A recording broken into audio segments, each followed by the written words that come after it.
He walked into the gleaming bank lobby with the calm confidence of someone who had built an empire from scratch. The kind of confidence only earned through countless battles fought and won. Battles against bias, doubt, and systemic barriers. But today, despite his title, his achievements, and his vision, he was met with an assumption so outdated and so wrong that it threatened to unravel everything he had worked for. In the world of business, power is often measured by titles, balance sheets, and the size of one's influence. Yet, no matter how high you climb, some walls don't fall as easily as others. For a Black CEO, those walls are not just professional hurdles. They are echoes of history, reflections of society's unfinished work on race and equity. This is a story not only about assumptions made and mistakes uncovered, but about the quiet strength it takes to confront prejudice in places where respect should be automatic. It is about the intersection of identity and authority, of expectation and reality. More than that, it is a testament to perseverance, the power of listening, and the unwavering belief in a future where leadership is defined not by skin color, but by character. What happened inside that bank was more than a simple misunderstanding. It was a moment that illuminated the persistent gaps in how power and respect are distributed, and the personal responsibility each of us carries to close them. Because sometimes, the hardest battles are not fought in the market, the boardroom, or the courtroom, but in the quiet, defining moments where assumptions meet truth. She had been here before, not in this bank, not on this street, but in this moment. It was the look. That pause when she walked in. The look that scanned her skin before hearing her story. The polite smile that said, "You must be in the wrong place." She was wearing a tailored gray suit, her company's logo stitched on her lapel. She had contracts in her bag, signed, sealed, worth 7 figures. And yet, the bank manager's first question was not, "How can I help you, Miss Carter?" It was, "Are you lost?" She wasn't. She was the founder and CEO of Carter Innovations, a Black woman-owned startup that had just signed a national distribution deal. A company built from her kitchen table, using a $500 grant and a Wi-Fi signal borrowed from a neighbor's porch. Now, she was here to expand, to hire, to build, to the bank, and what she got instead was a dismissive tone, patronizing advice, and an assumption that she didn't belong. He asked for her supervisor. She gave him her card. She didn't raise her voice. She didn't get defensive. She simply smiled and said, "I'm the CEO, and I believe we had a meeting scheduled. Unless your bank is no longer interested in investing in Black women." There was a silence, the kind that makes truth echo louder. And in that silence, something shifted. This story isn't just about one woman in one bank. It's about all of us. It's about the assumptions we carry and the courage it takes to challenge them. It's about the quiet resilience of those who are underestimated and the fierce grace of those who rise anyway. It's about ordinary people doing extraordinary things every day, and often doing it while pushing through barriers others don't even see. Like the janitor who stays up late studying for her GED, determined to show her kids that it's never too late to start. The delivery driver who built a tech app on his brakes and turned it into a business. The teacher in a forgotten zip code who believes every child can learn and proves it one miracle at a time. These are the real CEOs of perseverance. They don't all wear suits, but they all build something powerful: hope, opportunity, change. This is not a story of bitterness. It is a story of belief. Belief that we can do better. That we can build a country where your appearance doesn't disqualify your excellence. Where access is not based on assumption and respect is not rationed out by race, gender, or zip code. But belief alone is not enough. We must act. We must listen harder, be braver, and live more responsibly. We must teach our children that ambition is beautiful, but humility is powerful. That it's not enough to succeed alone. We must lift as we climb. And to those who still judge based on skin before skill, let this story be a mirror and a moment to change. Because the truth is, that black woman didn't need that bank to open a door. She was at the door. And now, she's holding it open for others. There are moments in life that don't scream at you. They whisper. They don't strike with violence or loud confrontation. They arrive quietly, subtly, dressed in politeness and pleasantries. But make no mistake, they wound all the same.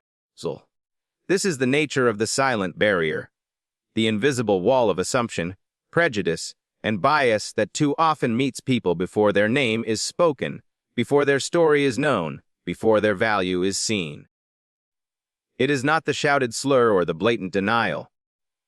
It is the moment someone's eyes flick to your skin, and something behind them decides you must not belong here.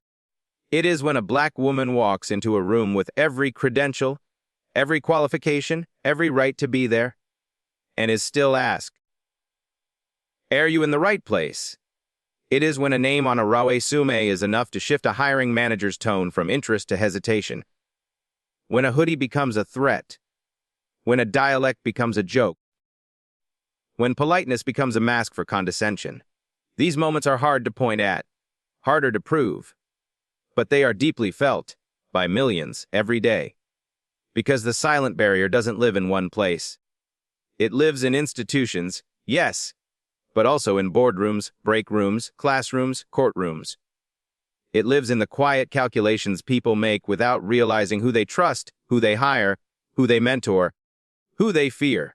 It lives in the raised eyebrows at ambition, the disbelief at success, the assumption that authority, when wrapped in black skin, must be an accident or an exception.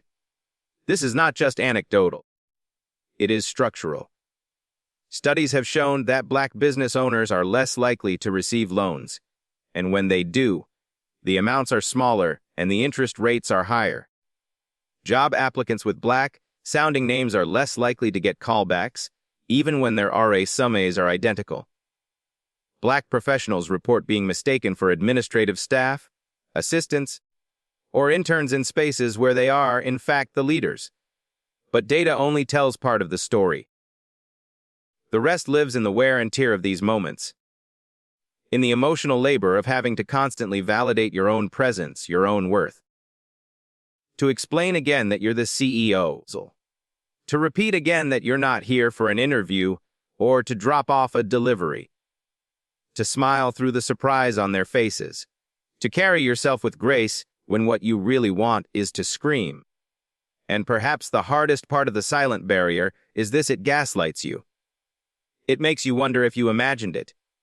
If you're being too sensitive. If maybe you are overreacting. Because when the harm is subtle, and the tone is kind, and the people say, "I didn't mean it like that," the pain becomes invisible even to those causing it. This is how the barrier sustains itself, not with open hate, but with unexamined assumptions. Not with exclusion by policy, but with exclusion by perception. And those perceptions are shaped long before adulthood. They're shaped in the books that don't center black heroes. In the media that frames black excellence as novelty instead of norm. In the classrooms where black children are disciplined more harshly, praised more sparingly, and taught, quietly, constantly, to question whether they're good enough. This is not about guilt. It's about awareness. It's not about blame. It's about responsibility. Because the barrier may be silent, but we are not. And silence is no longer an excuse. We must begin to name these walls. We must begin to recognize how they show up in our workplaces, our assumptions, our daily decisions. We must listen, really listen, to those who live on the other side of those walls. Not with defensiveness, not with pity, but with humility, with honesty, with the willingness to ask, "So, where has my comfort come at someone else's cost?" And until we learn to dismantle these silent barriers, story by story, bias by bias, door by door, they will remain, invisible to some, but deeply visible to others. Words shape worlds. Sometimes it's not the answer that tells you everything. It's the question. And when a black woman walks into a bank, professionally dressed, confident, prepared, and the first question she hears is, "Are you lost?" That question is not innocent. It is not neutral. It does not come from nowhere. It comes from a place deeply rooted in our social conditioning, in the unconscious beliefs about who belongs where, who holds power, and who deserves to be seen as legitimate. The question was wrong. Not because it was offensive in tone, but because of what it revealed, that her presence alone disrupted someone's expectation of what leadership should look like. That moment, small on the surface, is a microcosm of a larger pattern, where the brilliance, ownership, and authority of Black professionals are routinely misread, misunderstood, and minimized. A white man walks into that same bank in the same suit, and the assumption is he must be a decision maker. A Black woman does the same, and the assumption too often becomes she must be here to apply, to ask, to assist, but surely not to lead. This isn't about a single man in a single moment. This is about how bias embeds itself into behavior, even when it's dressed as a question, even when it's followed by a smile, even when the words themselves seem harmless. Questions carry weight. They expose what we expect and what we don't. Are you the assistant? Who do you work for? Can I speak to someone in charge? These aren't just slips of the tongue. They're habits of perception. Habits that suggest certain faces don't fit certain roles. That power must come in a particular package. That success must look a certain way to be believable. But here's what often gets missed: the emotional cost of hearing these questions over and over again. The wariness of having to constantly reintroduce yourself, not because you were forgotten, but because you were never seen fully in the first place. It is not the sting of one insult that wears a person down. It's the accumulation of doubt disguised as curiosity. The steady erosion of certainty that comes from always having to prove what should already be assumed, that you belong. These wrong questions are rarely malicious. That's what makes them so dangerous. Because when bias hides behind a smile and a tone of politeness, it becomes harder to confront, easier to dismiss. And so the damage continues, quietly, insidiously. The wrong question doesn't just reflect misunderstanding. It redirects the entire interaction. Instead of starting from a place of respect, a simple, welcome, how can I help you? It starts from a place of skepticism. Instead of validating the person's presence, it interrogates it. And when that happens often enough, it forces a person to enter every room with armor, with a smile that masks exhaustion, with rehearsed lines ready to reassert authority, with the knowledge that their title might not be believed until they pull out the business card, the contract, or the receipts. This is not about ego. It's about dignity. It's about the reality that so many Black professionals, particularly Black women, don't get to enter spaces simply as who they are. They are first required to undo the assumptions projected onto them. What if we changed the questions? What if, instead of asking, "Are you sure you're in the right place?" we asked, "What do you lead?" What if we replaced suspicion with curiosity, and replaced curiosity with genuine recognition? Because questions are more than communication, they are architecture. They build or they break. They invite or they alienate. They can signal trust, or they can signal that a person still needs to prove something just to earn basic respect. Every question we ask is a reflection of the lens through which we view the world and the people in it. And when our questions are shaped by stereotypes instead of open minds, we don't just insult individuals. We limit what we're able to learn from them, to build with them, to grow because of them. There is a cost to getting the question wrong, and it's paid not just by those who are underestimated, but by the institutions and communities that fail to see the talent standing right in front of them. A resume can't always hold the weight of a life. It lists degrees, job titles, awards, and skills. But it doesn't mention the long nights, the closed doors, or the quiet moments of self-doubt that had to be overcome just to earn a seat at the table. It doesn't show how many times someone had to be twice as prepared to be seen as just competent. It doesn't record how often someone walked into a room and became the first, the only, or the one they didn't expect. Because the truth is, the real RA, the one that matters most, is not always the one printed on paper. It's the one etched in experience, in grit, and in the relentless pursuit of excellence against the odds. There is a difference between what's written on a page and what someone has lived. The woman who walked into that bank with a briefcase and a business plan didn't come from money. She came from a one-bedroom apartment where ambition had to be louder than circumstance. She came from a home where bills were paid late, but dreams were kept alive. She didn't have legacy connections or early funding. What she had was a stubborn belief in her own potential and a willingness to put in the work. Her RA didn't mention that she used public library Wi-Fi to build her pitch deck because she couldn't afford a high-speed plan yet. It didn't say that her first employees were her siblings, volunteering after school to help her package and ship products from the garage. It didn't explain how she taught herself business law through late-night YouTube videos or learned accounting from free online courses. It didn't say how many times she was told no by banks before this one, or how many meetings she sat through smiling while being talked down to. That RA, the real one, is one that doesn't fit cleanly into bullet points. But it's where the story of leadership actually begins. There are two kinds of qualifications in this world. One kind can be measured by degrees, certifications, formal endorsements.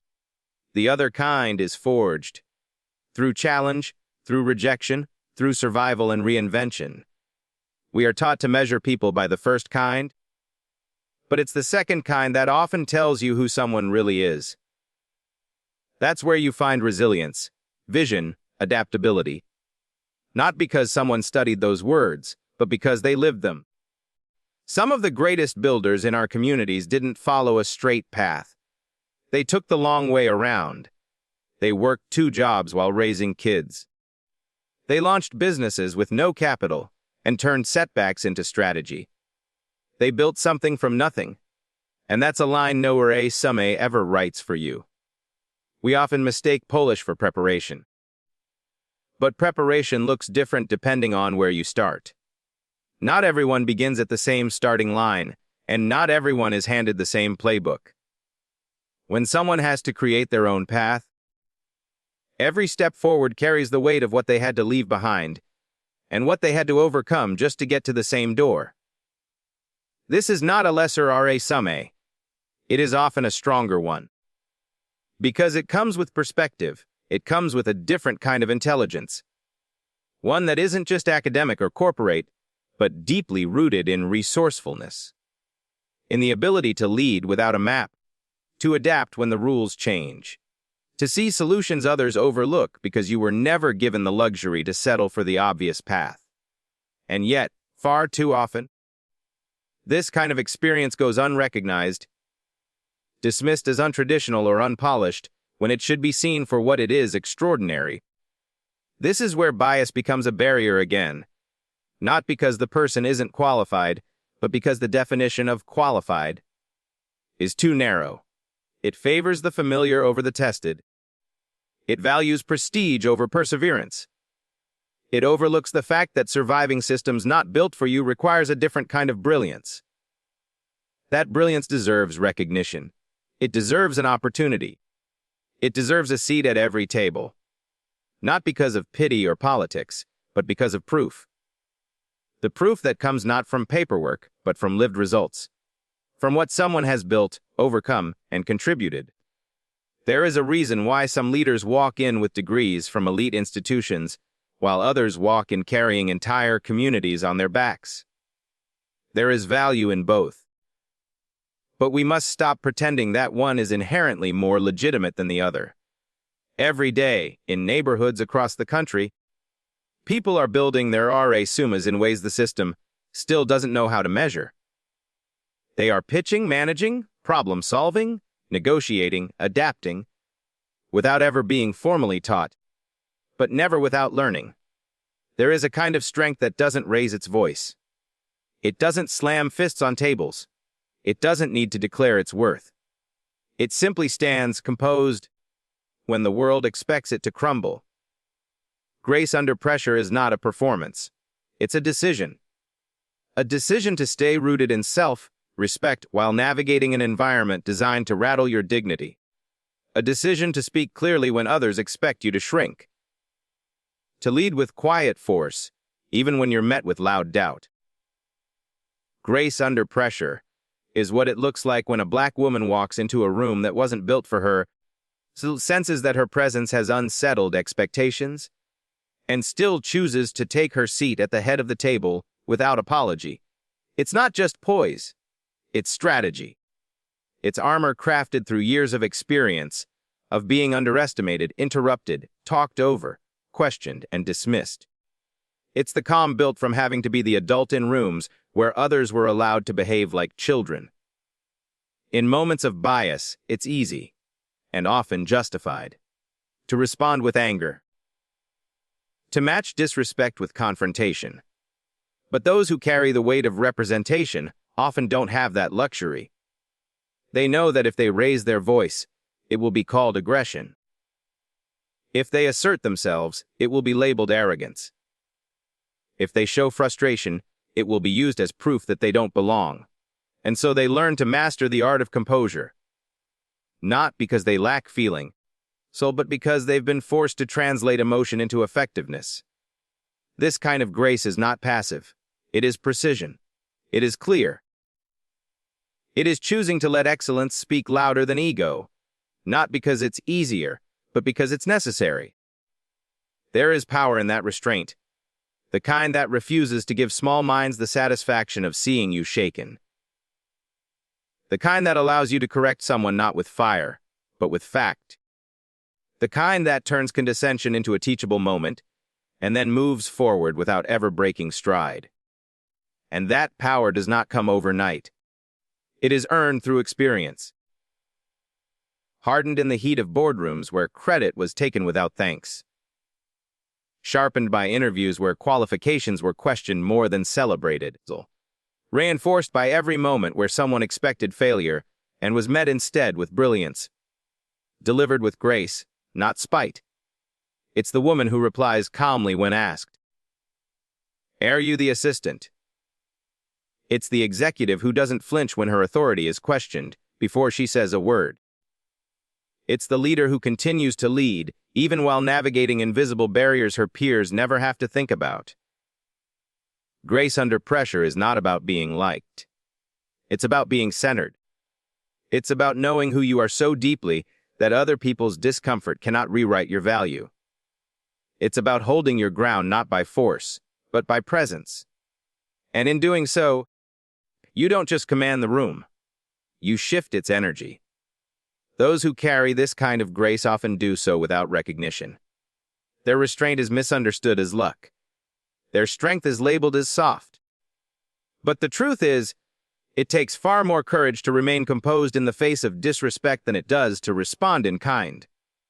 And the remarkable thing is this: grace under pressure doesn't just change perceptions, it changes outcomes.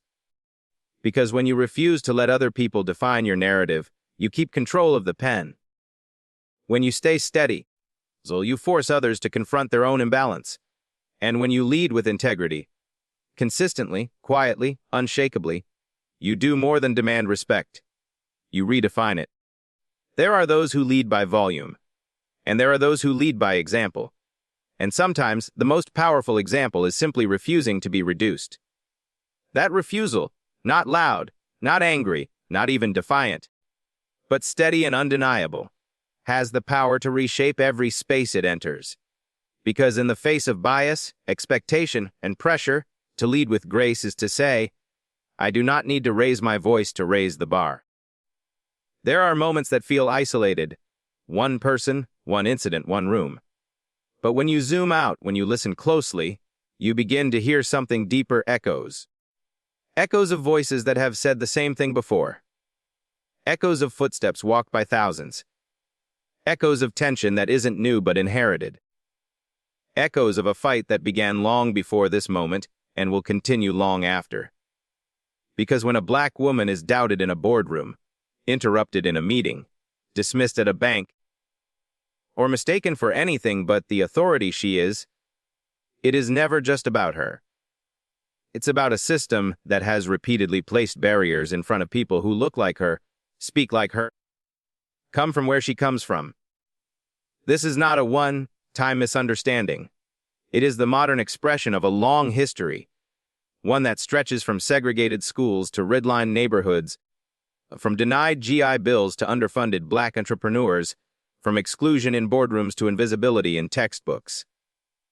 The bias may have changed its language, but the message still reverberates. You don't belong here. Prove you do. And that is why these moments carry weight. Not because they are isolated, but because they are accumulated. What looks like one small incident is actually layered with the weight of generations, of stories untold, of talent overlooked, of opportunity denied. It is layered with the silent knowledge, passed down from mothers to daughters, from fathers to sons. You will have to work twice as hard for half the credit. You will have to hold your head high in rooms that weren't designed for you. You will have to endure what others are never even asked to notice. That's not pessimism. That's realism. A realism born from pattern, not paranoia. Because in every industry, in every sector, in every corner of society, there are people who carry the burden of being the first, or the only, or the one constantly mistaken for less. And every time they enter a space, they do so with a quiet awareness that their behavior will not just be seen as their own, but as representative. That one misstep could be used to confirm someone else's unspoken assumptions about an entire group. This pressure is not abstract. It shapes careers, it influences opportunity, and it defines the choices people feel they can or cannot make. And yet, despite that, people continue to rise, to build, to lead. This is the paradox of progress. So the people most burdened by the weight of history are often the ones still expected to carry hope forward. So they do. Not just for themselves, but for those coming after. The teacher who shows up every day in an underfunded school because she knows that education is still the most radical form of activism. The lawyer who takes on pro bono cases for people who've never known what fair representation feels like. The single father who works 2 jobs not only to provide, but to rewrite a narrative society never let him escape. These are not just personal choices. They are acts of resistance. They are contributions to a collective struggle. They are echoes of a bigger fight. A fight that has never only been about access to money or titles or status, but about being seen, being valued, being respected without condition. And while some progress has been made, more doors open than before, more seats at the table than a generation ago, we cannot mistake presence for power. We cannot assume that visibility has erased the underlying structures that made that visibility so rare to begin with. What we're confronting isn't just individual bias, but institutional inertia. The quiet, meaning systems that replicate inequality simply because no one stopped to ask why they were built that way in the first place. And yet, despite that inertia, people continue to push. They push not out of bitterness, but out of belief. Belief in what could be built if the playing field were leveled. Belief in what a truly inclusive society could unlock. Not just for the marginalized, but for everyone. Because when you widen the circle of opportunity, you don't lose anything. You multiply. You gain new ideas, new talent, new ways of seeing the world. And that's what this fight has always been about, not just justice, but potential. Not just equality, but imagination. Not just being tolerated, but being fully embraced. Not as guests in someone else's space, but as architects of the future. In every great movement, in every powerful transformation, there is a myth we tend to believe. That change is led only by the loudest, the most visible, the most recognized. That history is shaped by titles and headlines. But if you look closely, if you listen between the speeches and beneath the applause, you'll find a different truth. Change rarely starts in the spotlight. It starts in kitchens, in classrooms, in quiet decisions made by people no one is watching, because the loudest voice in the room is not always the most powerful. Often, it's the quiet voice in the back, the one that keeps showing up, keeps doing the work, keeps believing when belief feels unreasonable. That alters the course of everything. We live in a time where volume is confused with value. But some of the most transformative acts come from those who are not shouting, not seeking credit, not asking for attention. They're simply doing the work. The grandmother who wakes up at 4 a.m. to open her small bakery, not just to make ends meet, but to give 3 young women in her neighborhood their first job, their first taste of independence. The janitor who works the night shift and spends his breaks mentoring kids who hang around after school because they have nowhere else to go. The immigrant who speaks with an accent and keeps her head down, but runs a nonprofit that's quietly helped hundreds of families find housing. These are not people with PR campaigns or social media followings. But their impact ripples outward, silently reshaping communities, family trees, and futures. They are the people who don't wait for permission. They don't need an official role to take responsibility. They step in. They show up. They fix what's broken with the tools they have, and somehow they make those tools enough. Small voices, big impact. Not because they are louder than the noise around them, but because they are clearer in their purpose. In a world that often asks for credentials before it listens, these individuals speak with credibility earned not from degrees or networks, but from lived experience. And though they may be overlooked, they are often the ones holding the very fabric of our communities together. They're the teacher who spends her own money on classroom supplies, the older brother who raises his siblings while working part-time and taking night classes, the cashier who learns every customer's name and treats each one with dignity, even on days when no one offers it back. Their voices may not fill arenas, but they carry weight because they carry truth. And truth has never needed volume to be powerful. We need to reframe how we measure leadership.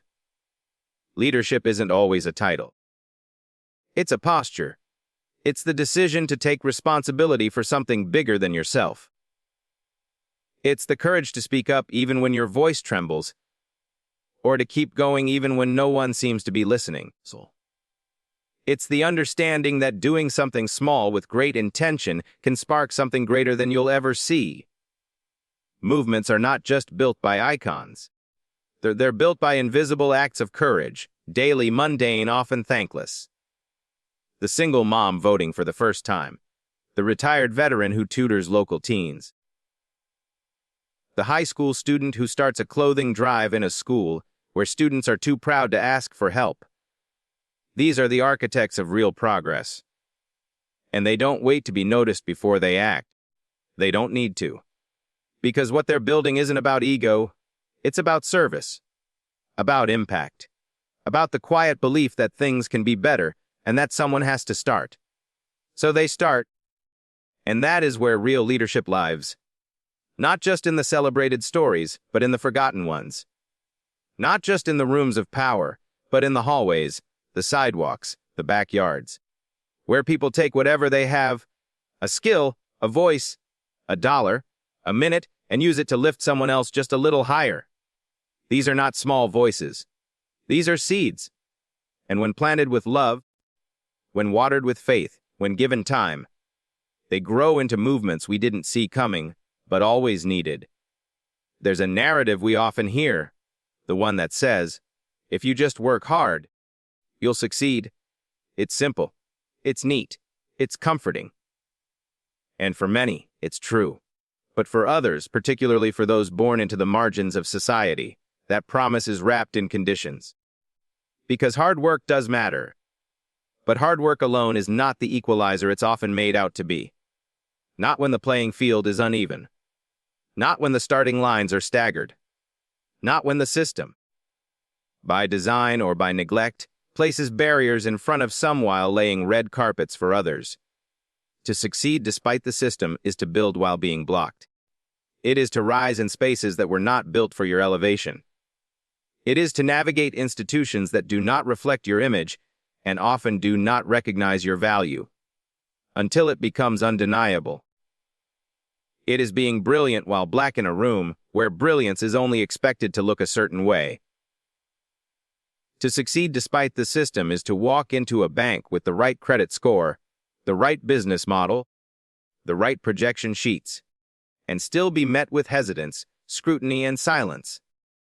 It's knowing that someone else, with less preparation, fewer receipts, and more access, might leave with what you've been told to wait for.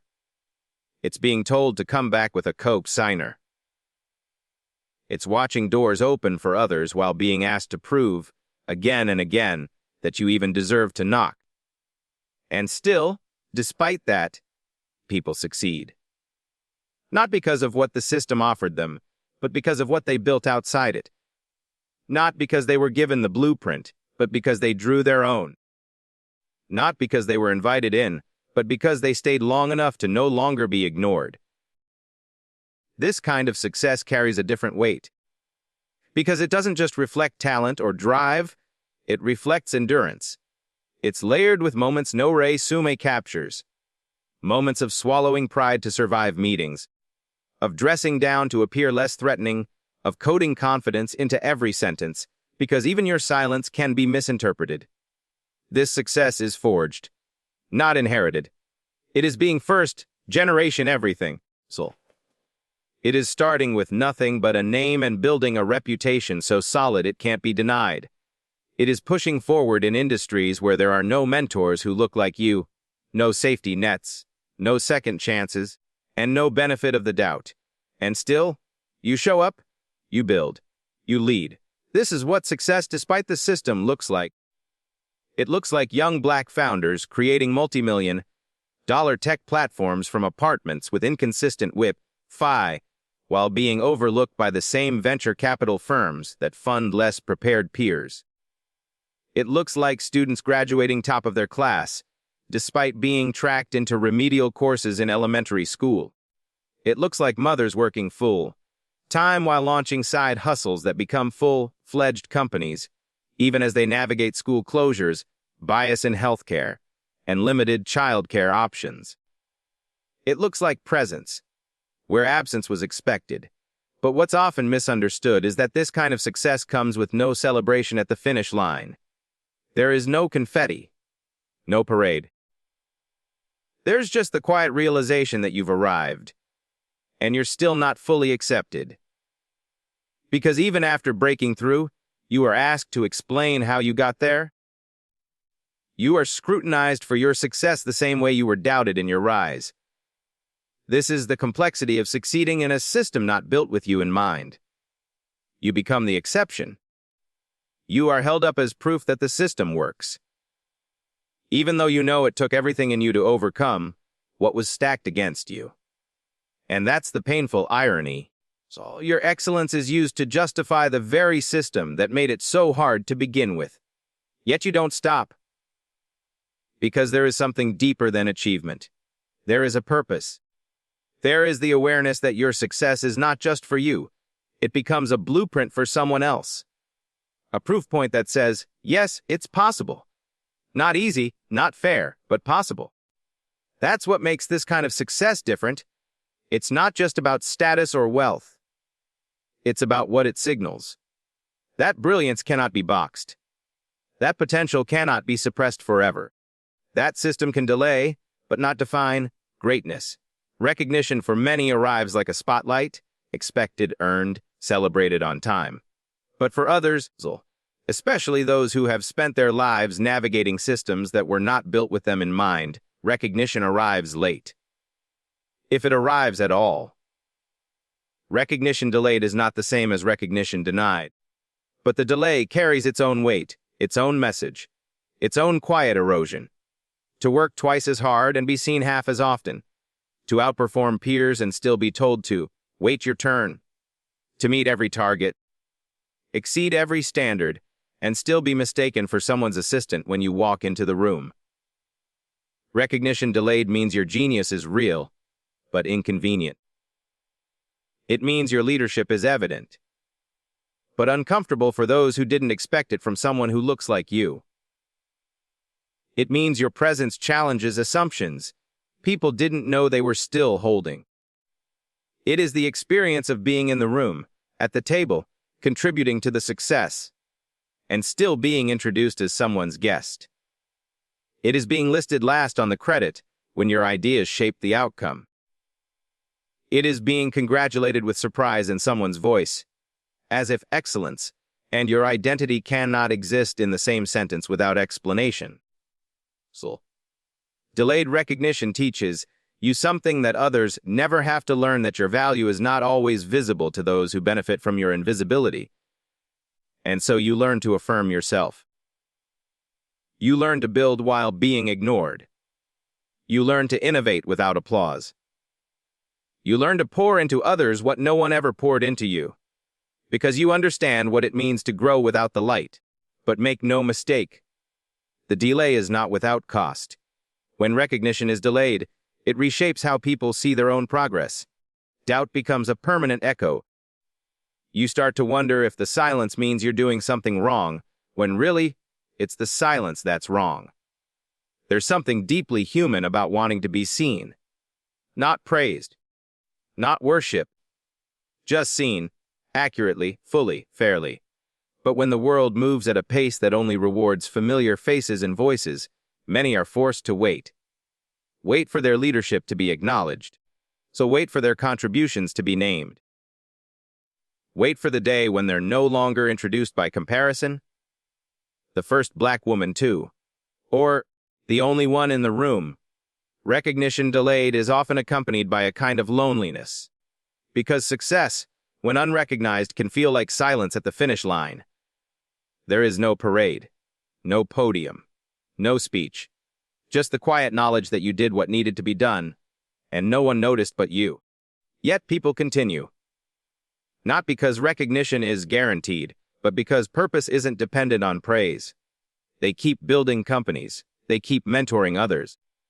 They keep sitting on panels and boards where their presence makes others more comfortable, even as they themselves are still waiting to be fully acknowledged. And then, one day, recognition comes. Sometimes years later. Sometimes after someone else repeats your work with the right name or the right face. Sometimes after you've moved on, tired of waiting for doors to open, and decided to build your own. Recognition comes not with fanfare, but with irony, because by the time it arrives, you've already proven everything that needed to be proven. Not to them, but to yourself. But even when it comes, it cannot erase what was lost in the waiting. The promotions were delayed. The invitations never were sent. The confidence that had to be rebuilt in private after being chipped away in public. That is why recognition matters. Not because it defines someone's worth, but because it reflects whether or not a society is willing to evolve. Whether institutions are willing to examine why it took so long to notice the brilliance that was always there. For those whose recognition comes late, it is not a validation. It is a mirror, showing what was overlooked and who still remains invisible in its reflection. And that delay does not only harm the person who waited. It harms the organization, the community, the culture that missed the chance to benefit from that brilliance sooner. There is talent sitting in offices right now that is being passed over. There is leadership showing up every day in quiet, consistent ways and going unacknowledged.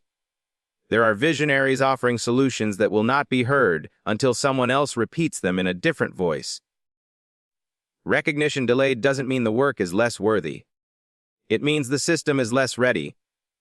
Every story, no matter how long the struggle or how quiet the perseverance, carries within it a moment, not always dramatic, not always visible to the world, when something shifts. A moment when the invisible becomes undeniable, when silence meets voice, when resistance meets resolve. So that moment is the turning point. It rarely announces itself with fanfare. Often it begins in silence, a glance that lingers too long, a pause before a name is spoken, a shift in tone, a change in posture, a recognition that someone who was once ignored is now impossible to dismiss. But before that moment, there is always the long wait of being underestimated. The countless meetings where ideas were taken but credit was not given. The nods of agreement that didn't translate into invitations. The feeling of being visible enough to be watched, but not trusted enough to be heard. And yet, people kept showing up. Not because the space was welcoming, but because the work mattered. Not because they were affirmed, but because they were anchored. Rooted not in the approval of others, but in the clarity of their purpose. The turning point doesn't come when others decide you've earned it. It comes when you realize they no longer get to decide. It comes in that exact second when someone in power assumes they know your place. And you calmly, clearly, confidently show them otherwise. It comes when a hand that used to hesitate now reaches out to collaborate. When the energy in the room shifts from polite dismissal to quiet respect. But the turning point is never just about recognition. It's about agency. It's about claiming space without shrinking, without over-explaining, without apologizing for your presence or your power. It's about understanding that what you bring to the table cannot be outsourced, duplicated, or denied, and no longer allowing anyone to act like it can. It is not one moment. It is the culmination of hundreds. All the no's you turned into strategy. All the late nights spent perfecting a proposal others would skim. All the small wins that no one clapped for, but you counted anyway. All the corrections you made silently, knowing that proving them wrong would take more than proving yourself right. The turning point often feels less like a breakthrough and more like a release. The moment when you stop waiting for the room to welcome you and instead begin designing rooms where others can thrive too. When you stop asking for recognition and start becoming the one who recognizes others. When your voice, once questioned, becomes the standard others begin to echo. It is also the moment when the system begins to feel your influence. Not just your presence, but your pressure. Not just your competence, but your conviction. Not just your inclusion, but your leadership. Because once the turning point arrives, the power dynamic changes. You are no longer the only one adapting. Others must now adjust to you. That's what makes the turning point so profound. Not because of what it gives you, but because of what it reveals. It reveals who was watching all along, waiting to see if you would make it. It reveals who now feels threatened by your arrival. It reveals who underestimated you, and now must reckon with the fact that their doubt did not define you. And yet, in that moment, grace remains. So the turning point is not about revenge or vindication. It is about truth, about becoming fully visible, not just as a symbol, but as a person, fully qualified, fully capable, fully here. Some people reach the turning point and rise. Others reach it and lift, because they remember what it felt like to be unseen, to be unheard, to be brilliant and boxed in. And in remembering that, they do what real leaders do. They widen the path. The turning point becomes more than personal. It becomes generational. Because when one person rises in a space where they were never expected to succeed, it opens the imagination of everyone who comes after. It challenges the norms. It redefines the standard. It shifts the center of gravity. The system doesn't just adjust to the person. It begins to change because of them. And while the world may only see the moment it happens, what they will never fully understand is the discipline, restraint, rejection, preparation, and vision it took to arrive there. There is a profound difference between being heard and being truly listened to. One acknowledges your voice, the other acknowledges your value. In boardrooms, at negotiation tables, in press briefings and policy sessions, there is often no shortage of talking. Everyone speaks. Everyone contributes. But not everyone is listened to. And for far too many, especially those whose skin color, background, or accent sets them apart from the traditional mold of authority, silence in response has become an all too familiar echo. When power listens, something fundamental shifts, not just in the outcome of a conversation, but in the dynamics of respect, in the architecture of influence, in the unspoken rules that govern who gets to shape the future and who is expected only to endure it. Listening is not passive. It's not just a polite nod across the table. It is an act of recognition.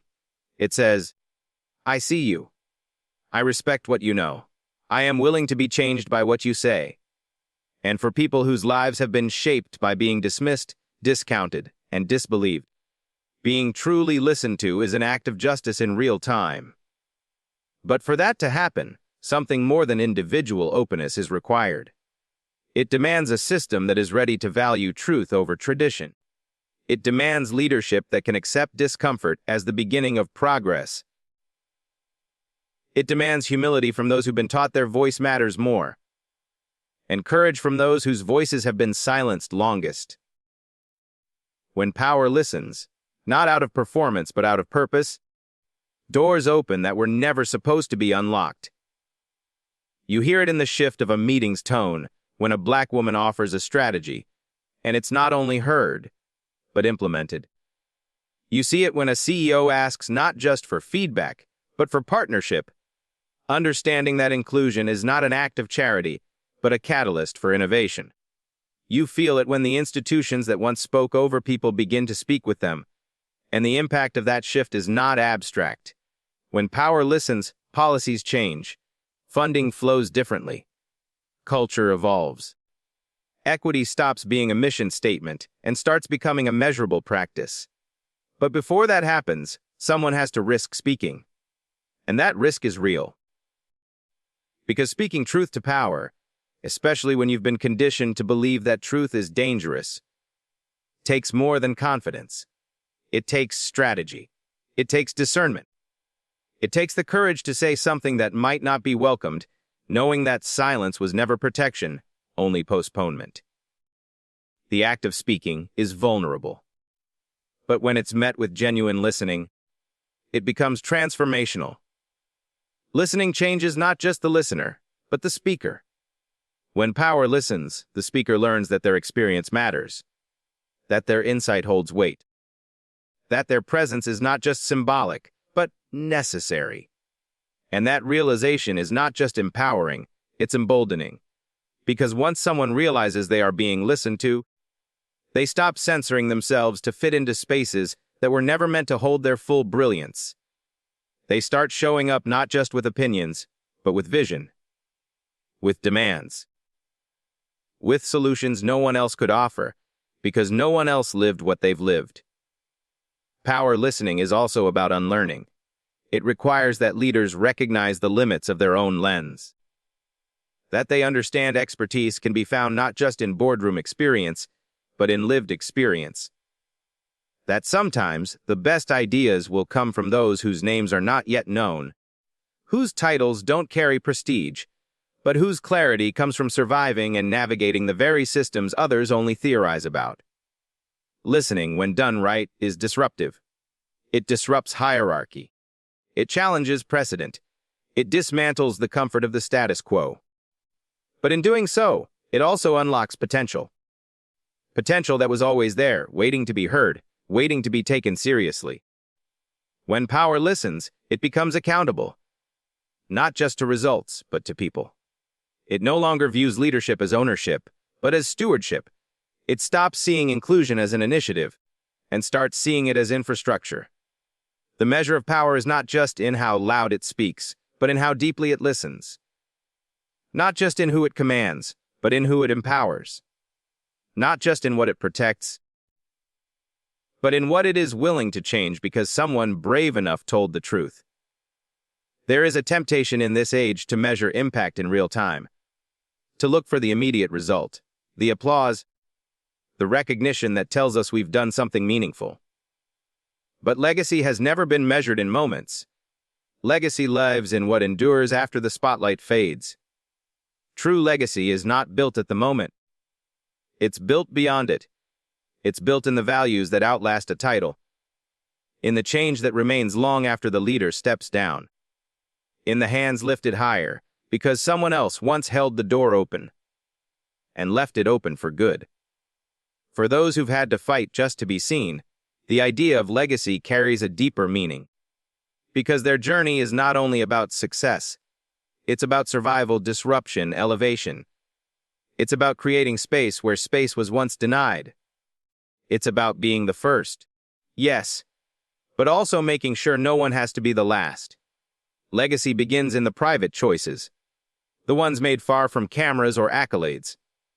The decision to speak up in a room where silence would be safer. The decision to mentor someone with no strategic benefit, but every moral reason. The decision to hold integrity, even when compromise would be easier and more rewarded.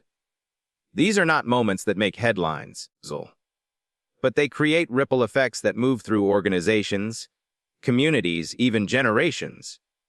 And that is where legacy lives, in the people who become better because of your presence, not your position. It lives in the policies rewritten to be more just, in the talent that rises because the ladder wasn't pulled up after it was climbed, in the stories that finally get told because someone chose not to shrink. Legacy is not always clean or perfect, especially for those who rise through systems that never expected them to lead. It is messy, bruised, complicated, because it is built in resistance. It is born from pushing against tides, not coasting with them. But that makes it no less powerful. In fact, it makes it more so. Because legacy is forged not in ease, but in endurance. It's not just about what you build. It's about who you make it easier for. Not just about how far you go, but how many others you bring with you. Not just about proving your doubters wrong, but proving that better is possible. And legacy isn't reserved for the famous or the celebrated. It belongs to the teacher who made one child feel seen, to the community leader who organized food drives without a budget year after year, to the father who worked 2 jobs and still came home in time to help with homework. Not because the world noticed, but because his children needed him to. Legacy is found in the lives touched, not just the goals reached. In the voice of the young girl who now raises her hand without fear because she saw someone like her do it first. In the young professional who negotiates his worth confidently because someone modeled what dignity looks like.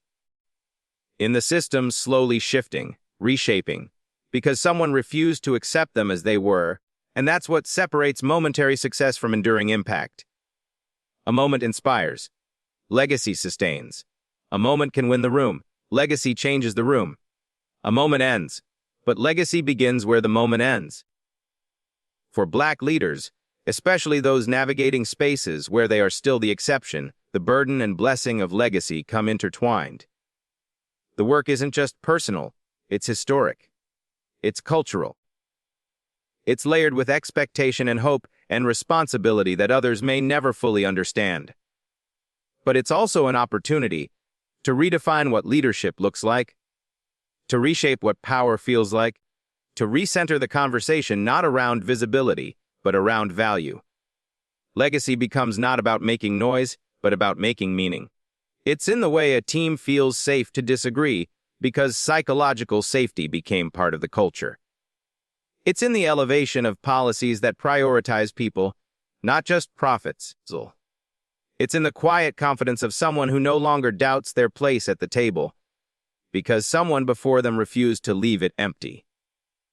The journey toward justice, equity, and true inclusion is not a sprint. It is not a moment marked by a single victory or a solitary achievement. It is a long, winding road, filled with both setbacks and breakthroughs. A continuous commitment that stretches beyond individual triumphs or headlines. The work continues, This simple phrase carries the weight of history and the promise of the future. It acknowledges that progress is real, but incomplete. Those barriers are being dismantled, but not yet fully removed. That voices have been raised, but the chorus must grow louder. In communities and corporations, boardrooms and classrooms, the unfinished work demands both patience and urgency.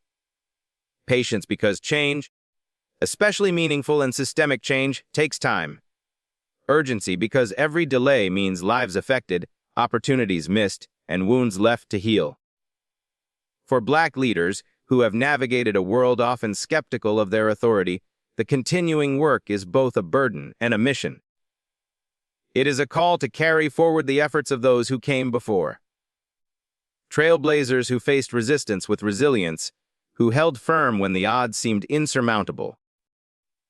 It is also a call to create a future where the next generation won't have to fight the same battles with the same intensity. But the work does not belong to any one person or group.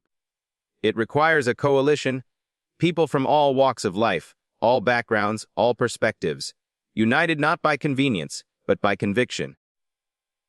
The work continues in the hands of those who understand that true leadership is not about titles or accolades, but about responsibility.